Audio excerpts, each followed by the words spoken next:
Selamat sore teman-teman semua.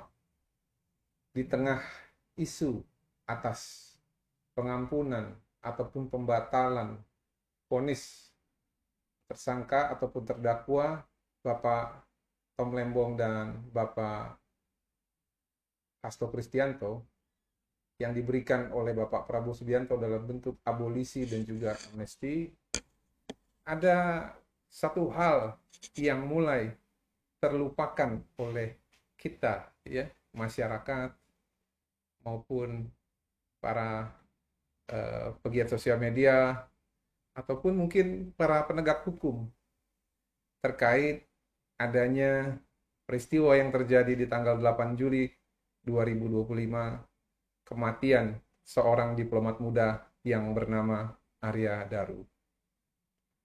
Isu ini seakan-akan hampir menutupi banyak peristiwa-peristiwa yang terjadi di Indonesia, khususnya peristiwa kematian Arya Daru yang tanggal kematiannya persis sama, namun hanya berbeda tahun, ya, terhadap kematian juga yang menimpa salah satu anak bangsa, yang mana kematian ini melibatkan banyak perwira kepolisian dan dalam prosesnya banyak hal-hal yang janggal, banyak hal-hal yang sifatnya drama, dan juga banyak hal-hal yang sifatnya perintangan penyidikan, yaitu kasus di mana ada kematian yang menimpa almarhum Brigadir Joshua. Yang saya mau garis bawahi teman-teman, sekarang kurang lebih sudah hampir sekitar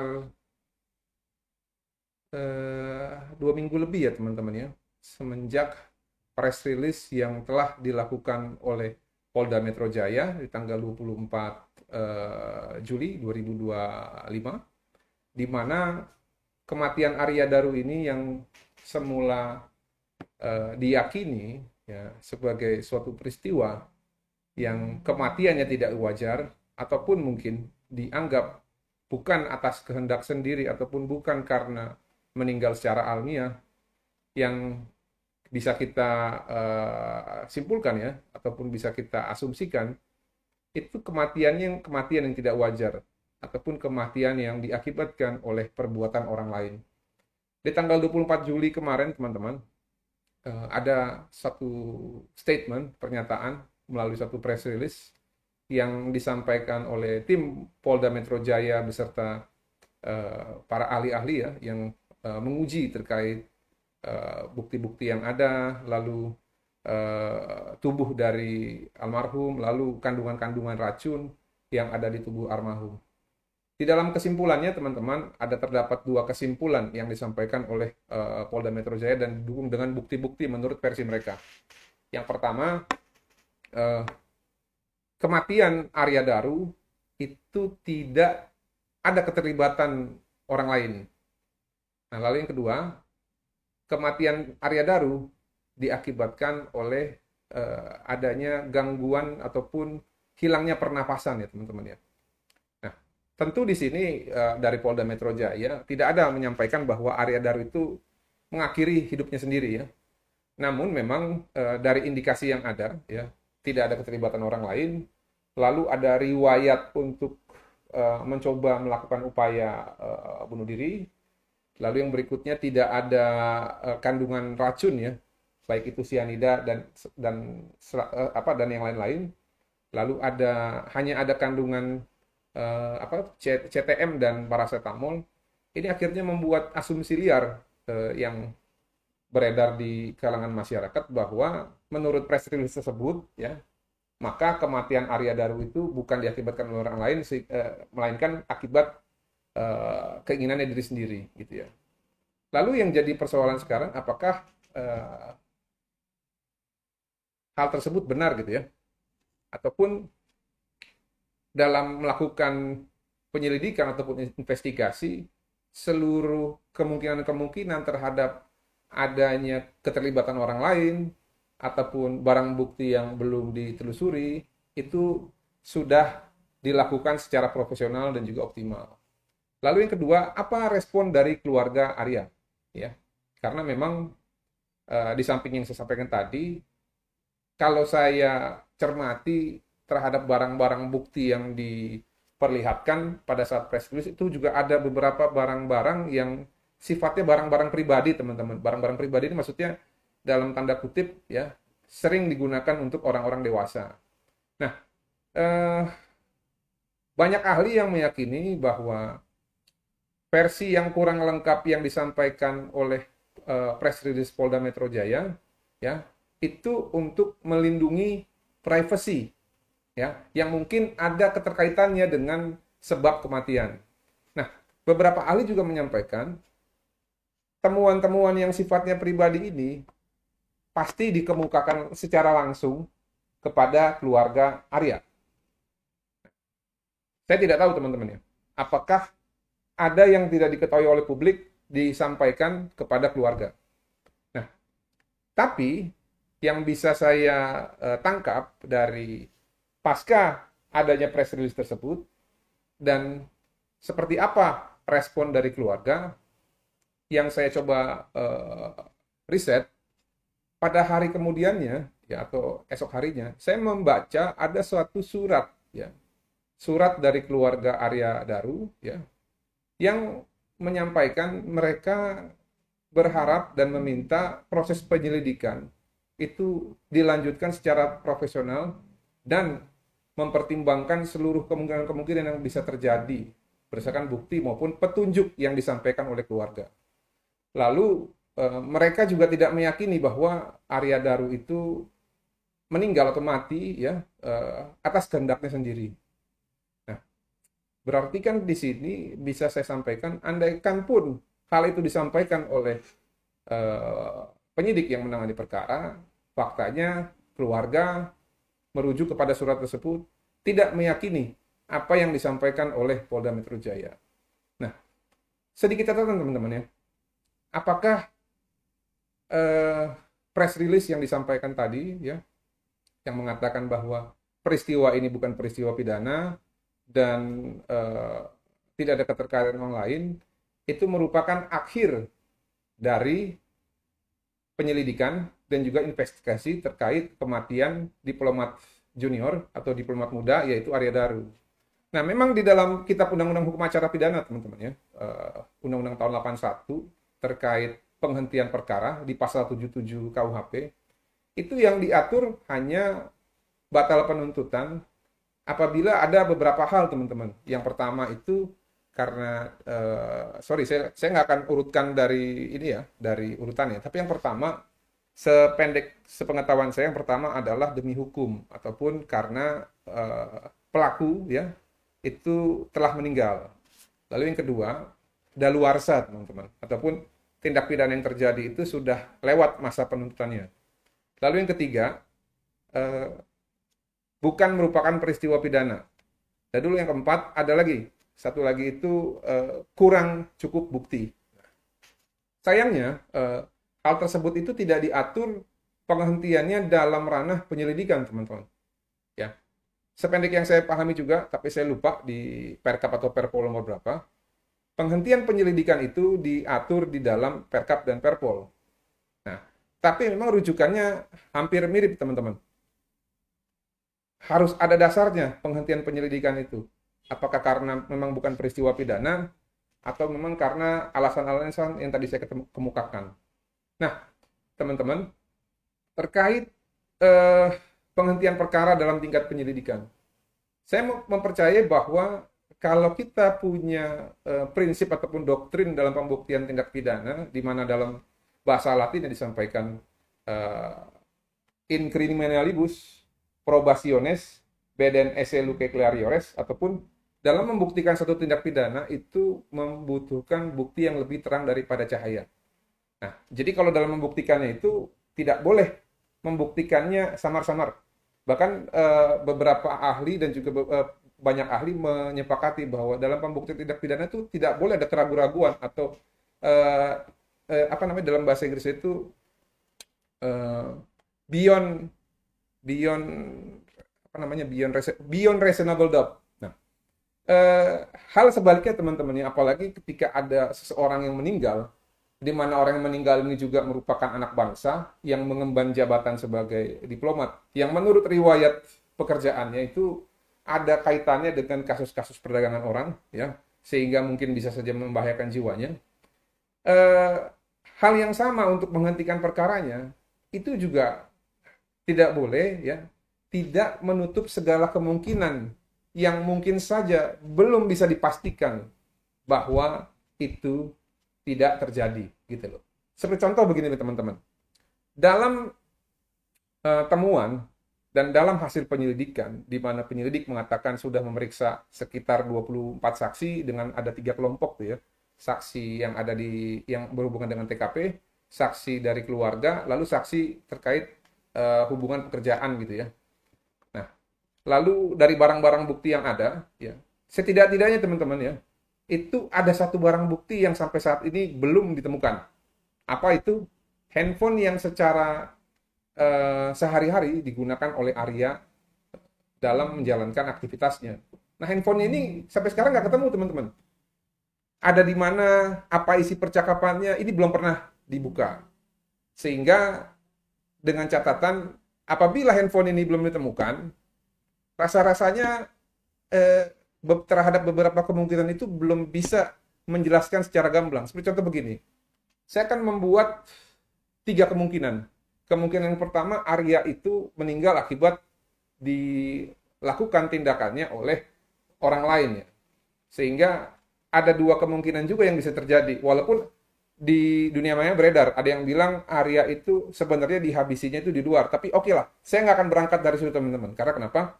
Kalau saya berangkat dari situ, maka dalam penyampaian argumentasi ini, saya membutuhkan petunjuk bahwa memang ada petunjuk yang bisa menyampaikan bahwa Arya itu pernah berada di luar, ya, dan sampai di kos-kosan dalam bentuk sudah tidak bernyawa. Tapi ini kan nggak ada. Dan menurut polisi juga hanya ada 2 akses. Akses lewat darat depan. Sorry, hanya ada 1 akses. Hanya ada akses lewat pintu ataupun jendela. Nah, di dalam CCTV yang kembali lagi ini ada perbedaan juga karena sempat bergeser, ya. Itu memang sudah dipastikan katanya tidak ada proses editing ataupun tidak ada proses penambahan. Saya akan berangkat menjelaskan ini dengan menghargai bukti yang disampaikan oleh penyidik. Jadi kalau memang aksesnya lewat depan, ya, berarti kan tertutup kemungkinan. Karena kenapa? Dari waktu terakhir Arya Daru masuk ke kamar sampai dengan Arya Daru ditemukan tewas, walaupun ketika ditemukan tewas itu ada beredar tayangan video yang menurut saya juga tidak biasa gitu, ya. Karena yang melihat itu hanya meninggal terus ditutup lakban gitu, kayak nggak ada panik-paniknya. Tapi oke lah, it's okay, itu kan udah penyelidikan, ya mungkin nanti akan didalam lagi, kita nggak tahu. Tapi intinya berdasarkan bukti dari polisian memang tidak ada kemungkinan adanya orang yang masuk gitu, ya, kecuali mungkin lewat jendela. Dengan catatan tadi itu, ya, kemarin juga ada yang bilang jendela itu ada semacam kayak sesuatu sehingga gampang masuknya gitu, ya, hanya terganjal apa tuh namanya, horden gitu, ya. Dan di dalam akses pintu masuk tersebut ternyata kartu aksesnya ada di dalam. Nah, saya tuh berpikir begini, teman-teman. Mungkin nggak Arya Daru itu kalaupun ada yang menghabisi dia di dalam, itu masuknya bukan dari bawah tapi dari atas gitu, ya. Nah, kemarin juga sempat ada penjelasan dari penyidik, ya, dan di Krimum yang mengatakan bahwa akses dari atas itu dipastikan tidak ada. Karena kenapa? Plafonnya itu rapih gitu, ya. Nah, ini sebenarnya bagus, teman-teman, ya. Dan katanya tidak ada jejak DNA orang lain di mana di wilayah kamarnya Arya. Nah, namun memang seharusnya kalau saya jadi penyidik, saya akan tambahkan, ya, keterangan press release itu dengan pembuktian yang lebih lengkap. Seperti contoh begini, saya yakin di area kos-kosan itu pasti banyak pengguna CCTV, ya, dan pengguna CCTV ini pasti ada yang bisa memberikan petunjuk ke arah, ya, ruang-ruang yang memungkinkan oleh seseorang untuk naik ke atas dan membobol lewat plafon. Nah, kalau misalkan penyidik dan juga kepolisian melengkapi konferensi pers dengan menyampaikan bahwa hal-hal tersebut sudah diinvestigasi dan memang bisa dipastikan dari petunjuk-petunjuk tersebut tidak ada orang naik lewat atas, saya pikir itu akan menjadi suatu pembuktian yang sempurna untuk melengkapi bahwa tidak mungkin ada keterlibatan orang lain, ya, baik dari bawah maupun dari atas untuk menghabisi nyawa Arya. Ya. Hal itu juga didukung juga dengan tidak ada jejak DNA orang lain. Itu saya pikir akan sempurna dan akan menutup ruang keraguan-keraguan bagi publik ataupun keluarga untuk meyakini bahwa tidak ada orang yang lain yang masuk ke ruangan Arya. Lalu yang kedua, mengenai meninggalnya Arya akibat menghabisi nyawa sendiri. Sayangnya teman-teman ya, memang kalau dibilang tadi menghabisi diri sendiri, ini ada beberapa pendapat dan yang saya yakini juga sependapat dengan teman-teman mungkin yang nonton video ini, di mana bungkusan dari lakban itu terlalu rapih. Lalu yang kedua, kasur ya ataupun spray itu juga rapih ya. Lalu ada yang bilang katanya, oh ya itu katanya kecelakaan ya dalam tanda petik. Tapi Arya itu juga di dalam video masih menggunakan celana gitu ya. Nah, sehingga timbul pertanyaan, kalau Arya bunuh diri ya, ini apakah itu sesuai dengan kegiatan-kegiatan untuk menghabisi nyawa sendiri pada umumnya? Seperti contoh, orang menghabisi nyawanya dengan cara gantung diri. Ya, ketika kita menambatkan tali ke atas pancangnya ataupun mungkin besi ataupun kayu dan kita tergantung, selain kayunya roboh ataupun talinya putus teman-teman, kita itu udah nggak punya kuasa lagi untuk membatalkan ya ancaman ataupun bahaya yang bisa mengakibatkan kita meninggal, sehingga terjadilah bunuh diri itu ataupun terrealisasilah apa yang diinginkan oleh si pelaku yang ingin membunuh diri. Nah, lalu yang berikutnya, dia menembak diri sendiri pakai pistol. Ketika dia menembak kepala menggunakan pistol, maka sudah selesai. Tidak ada penghentian ataupun tidak ada upaya untuk membatalkan terhadap upaya bunuh diri tersebut. Sehingga kalau kejadian-kejadian seperti itu sangat rasional apabila memang digunakan oleh Arya untuk menghabisi nyawanya.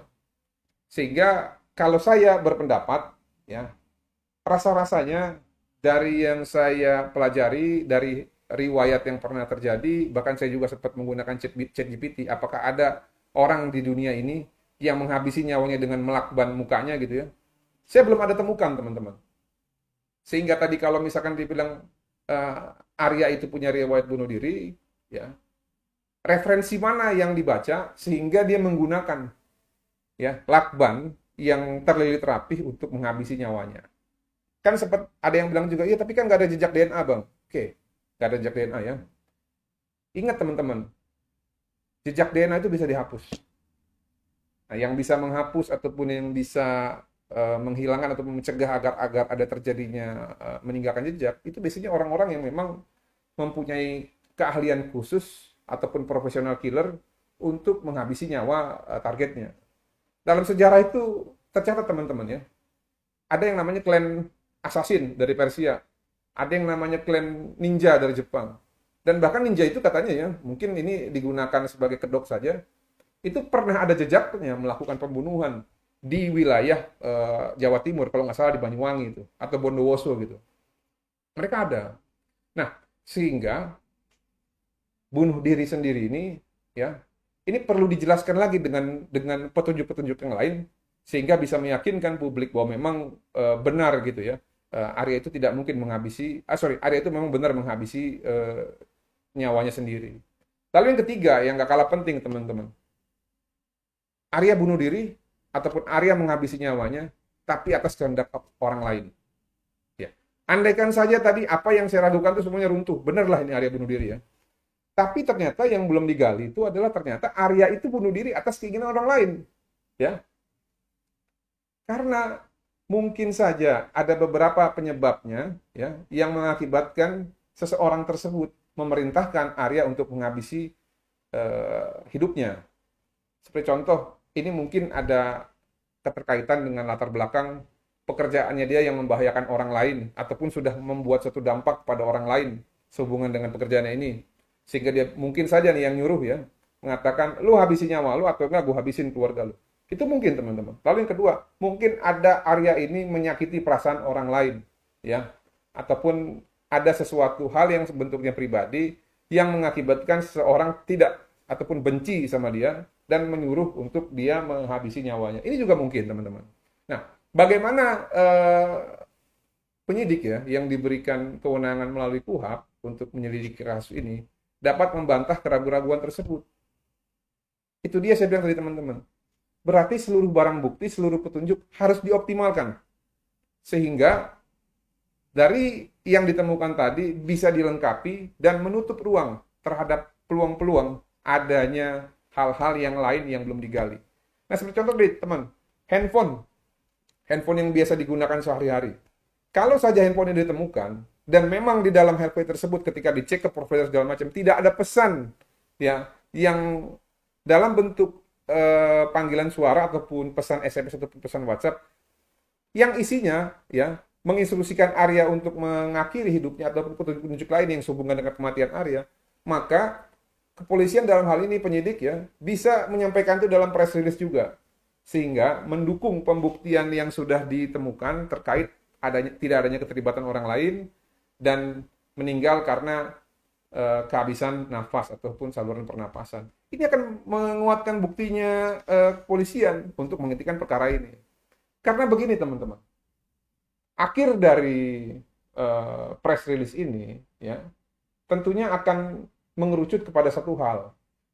Memang yang saya dengar sampai saat ini belum ada penghentian perkara, ya, belum ada penghentian perkara ataupun penghentian penyidikan dari yang saya dengar teman-teman ya. Tapi apa yang terjadi tanpa sepengetahuan saya ya ataupun belum beredar di publik ya nanti kita tunggu hasilnya. Tapi intinya implikasi dari bukan merupakan peristiwa pidana dan tidak ada keterlibatan orang lain dan Arya Daru meninggal karena kehabisan napas ataupun sulit pernapasan, maka sesuai dengan undang-undang kepolisian bahwa polisi hanya melakukan penyelidikan dan penyidikan terhadap dugaan peristiwa pidana ataupun peristiwa pidana yang memenuhi unsur. Apabila perkara ini bukan merupakan peristiwa pidana, maka perkara ini akan di-stop, teman-teman. Cuma apakah sudah di-stop, apakah nanti akan di-stop, atau belum di-stop tapi menunggu hal-hal yang lain, ya, yang tahu itu hanya kepolisian. Tapi pada umumnya saya berbicara secara norma hukum, teman-teman, dan kewenangan polisi. Maka apabila peristiwa ini bukan merupakan peristiwa pidana, maka perkara ini akan dihentikan. Dan keluarga Arya Daru dan publik harus menerima bahwa proses penyelidikan terhadap kematian Arya Daru akan dihentikan. Nah, apakah ini sudah sesuai dengan bukti-bukti dan memang sudah sesuai dengan fakta? Dan apakah memang keluarga Arya Daru harus menerima? Tentunya ini yang harus jawab adalah kepolisian dan juga keluarga Arya Daru. Tapi kalau saya boleh berpendapat, maka saya akan menyampaikan pendapat keluarga Arya Daru tetap berhak mendapatkan keadilan dan juga memperjuangkan dengan sepenuh hati dan juga sekuat tenaga, baik dengan keinginan sendiri ataupun melalui dibantu oleh aparat penegak hukum yang lainnya, untuk mendapatkan kepastian yang sepasti-pastinya, untuk mendapatkan keadilan yang benar-benar adil, sehingga bisa menentukan masa depan keluarga dan juga kepastian terhadap fakta terhadap meninggalnya Arya Daru yang juga merupakan seorang petugas negara di bidang Kementerian Luar Negeri ataupun diplomat. Supaya kalau memang Arya Daru meninggal bukan atas kehendaknya atau ada keterlibatan orang lain, orang-orang yang terlibat ini wajib diseret ke meja persidangan dan dimintakan pertanggungjawabannya setimpal atas perbuatan yang telah mereka lakukan. Dan dalam hal ini juga kepolisian tidak boleh nanti mengatakan, oh ya, kalau nanti ada bukti baru serahkan aja kepada kami gitu ya, supaya kami bisa melakukan penyelidikan yang lebih luas lagi gitu ya. Ya memang kadang-kadang kita bisa ya mencari bukti sendiri gitu ya.